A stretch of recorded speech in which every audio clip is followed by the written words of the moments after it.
बिस्मिल्लाहिर्रहमानिर्रहीम। अस्सलाम वालेकुम। Welcome to my YouTube channel cooking tips. आज मैं अपनी वीडियो में आपको सरसों का साग पालक के साथ बनाना बताऊंगी। साग बनाना और उसको तड़का लगाना। अज्जा नोट कर लें। सरसों का साग और पालक को बारीक बारीक काट लें। काटने के बाद इनको अच्छी तरीके से धो लें और उबलते हुए पानी में डालकर अच्छी तरह बॉयल कर लें। मैंने दोनों को एक साथ बॉयल किया है। नमक ले लें हस्बे जायका, सब्ज मिर्च कटी हुई, लहसुन अदरक का पेस्ट, हरा धनिया। तड़के के लिए देसी घी, हरा लहसुन, कटी हुई लाल मिर्च।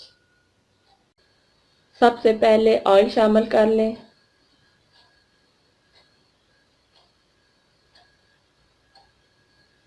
अब इसमें लहसुन का पेस्ट शामिल करें और अच्छी तरीके से भून लें और अदरक का पेस्ट शामिल कर लें।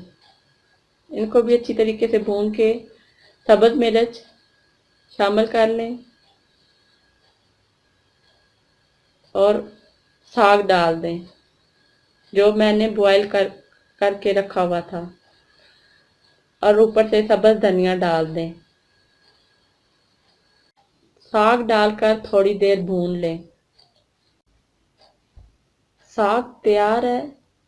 इसको मज़ीद टेस्ट के लिए मैं एक तड़का लगाऊंगी। घी लें, देसी घी 1 चम्मच।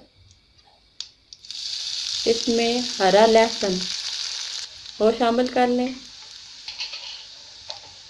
और कुटी हुई लाल मिर्च शामिल कर लें आधा चम्मच। अच्छी तरीके से भून के इसमें अब साग शामिल कर लें। थोड़ी देर अच्छी तरीके से भून लें। साग तैयार है। अगर आपको मेरी वीडियो अच्छी लगे तो इसे लाइक करें, शेयर करें। अल्लाह हाफिज़।